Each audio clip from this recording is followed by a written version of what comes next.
wis pengen tahu gitu loh Mas. Ngopo to? Kok biyen simbah-simbah gitu tirakatene ngopo to? Ngoten. Apa to fungsine gitu. Nah, ikut-ikutan aja. Oh bener ya. Untuk menenangkan pikiran, menenangkan hati kita bicara jernih, jauhkan dari bisingan dunia luar loh Mas.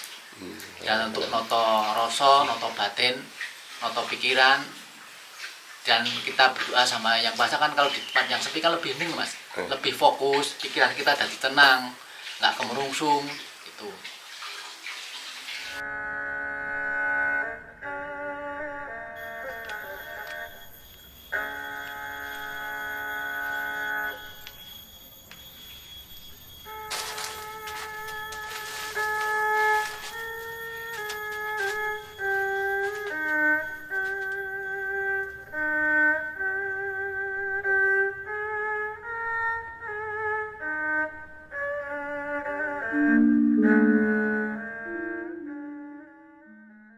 Ya untuk ini Mas, mawas diri, ngoreksi diri supaya kita tidak tidak terlalu ambisius, angkara murka itu loh Mas.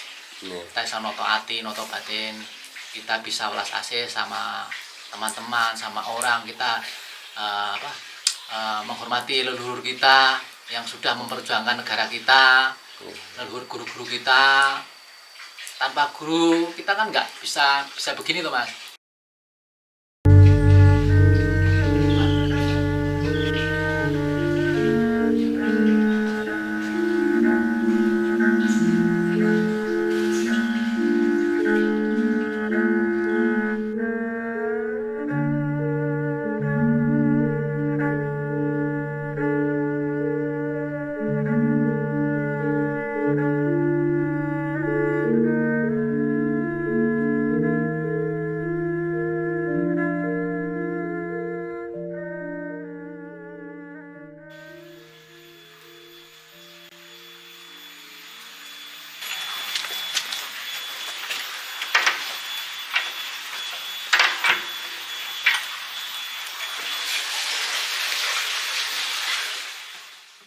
Kadang air digunakan untuk menghilangkan santet juga ada, itu ada untuk sarana pagar gaib, ada yang minta begitu, macam-macam Mbak. Ada untuk acara ini siraman pas waktu mau nikah itu ada, macam-macam. Untuk acara merti dusun itu ada, bawa air dari sini, dari sendang mangunan disajikan satu, terus air itu diarak untuk acara mati dusun.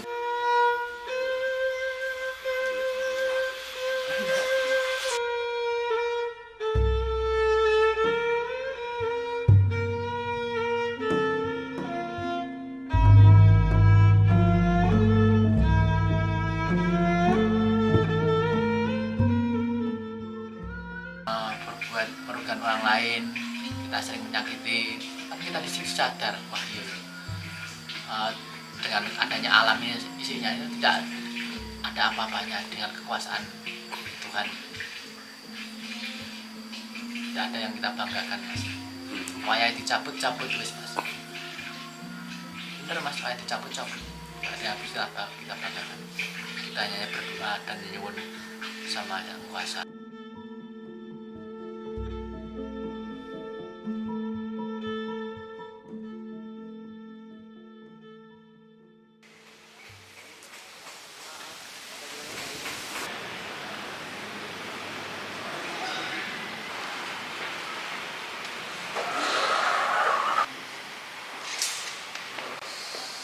Jadi kalau tirakat itu biasanya dia kaitkan dengan tradisi di dalam budaya Jawa, tirakat.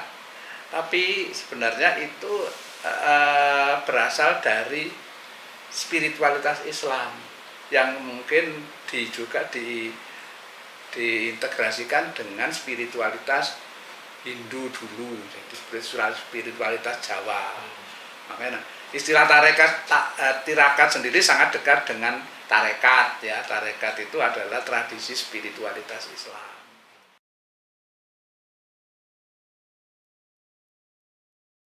Justru malah tirakat ini bukan hanya obat, ya bisa jadi obat, tapi justru prevensi, mencegah, jadi memperkuat mentalnya anak-anak muda itu. Ya, semua orang lah ya.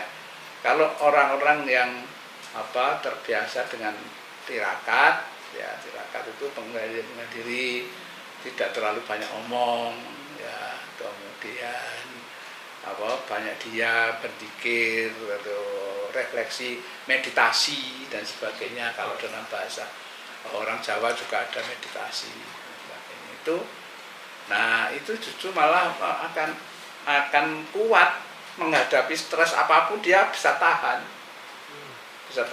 Nah jadi cuman sayangnya itu belum menjadi satu tradisi ilmiah di sini. Tradisi ilmiah di sini sebagian besar adalah dari perspektif psikologi barat, ya latihan-latihan resiliensi bagaimana itu semua ada di barat, ada juga, tapi kelihatannya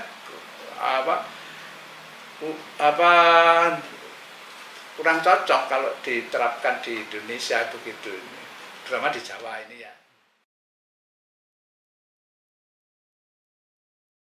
Ya, jadi diintegrasikan jawaban ringkasnya.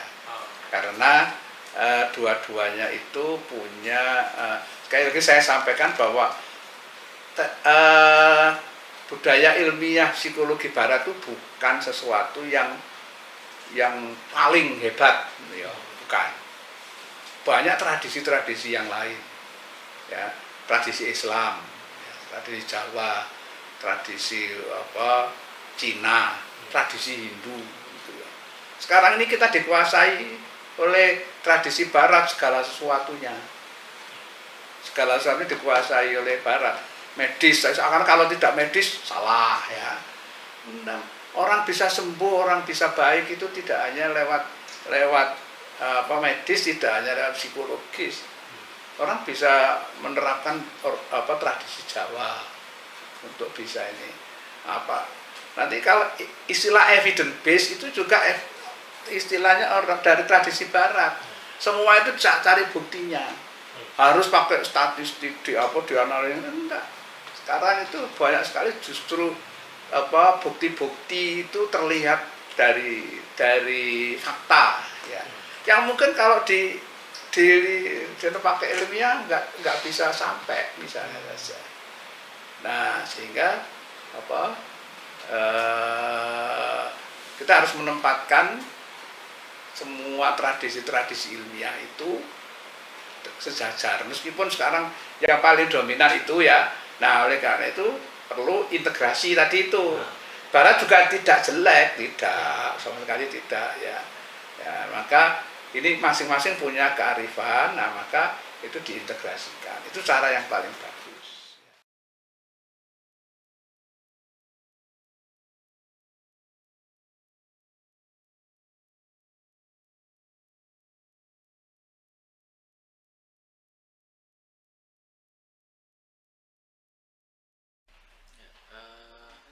Kalau saya pahami dalam filsafat ilmu itu kan tidak netral ya, artinya dia muncul dalam konteks dinamika tertentu, baik dinamika budaya, dinamika ekonomi, dinamika politik, dan jadi respon dari dinamika tersebut. Dan salah satunya tantangan-tantangan yang dihadapi manusia, atau tantangan yang dihadapi oleh pengembangan ilmu itu sendiri. Misalnya munculnya internet dan HP, itu kan saya kira kebutuhan akan komunikasi, akan kerja, akan kecepatan, akan kemudahan itu begitu kuat sehingga muncul teknologi misalkan handphone.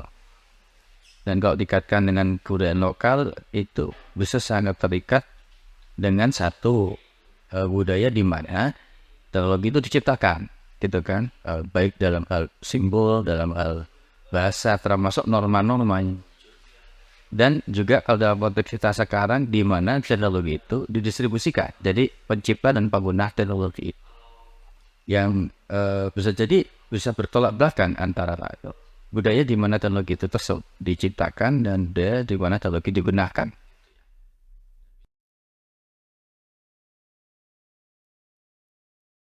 Nah, saya terusan agak ragu dengan kata menjembatani itu ya, seolah-olah ada sesuatu yang yang perlu dipertemukan gitu ya. Padahal teknologi seperti saya tadi muncul itu tidak dalam ruang hampa. Selalu ada kepentingan, ada kekuasaan, ada interest yang muncul di situ, yang belum tentu kemudian dia selalu bersifat produktif dan positif untuk budaya dan nilai-nilai masyarakat yang konsumsi teknologinya. Jadi kalau ada Islam menjembatani mungkin ya, tapi secara kritis sekali ya, dengan melihat kembali apa dampak epistemik, dampak metafisisnya teknologi tersebut terhadap tatanan budaya dan norma-norma yang ada. Dan kalau lihat situasi kita sekarang, distribusi kapitalisme itu sudah begitu menggila ya, dengan produksi teknologi yang kita punya dari gadget, dari obral segala macam, sesuatu segala macam. Jadi yang perlu dilakukan adalah konsolidasi terhadap budaya-budaya lokal setempat ya, dan memberikan tafsir-tafsir baru dari budaya tersebut agar relevan dan punya kemampuan untuk merespon tantangan dinamika kehidupan modern sekarang itu yang memang syarat dengan penggunaan teknologi.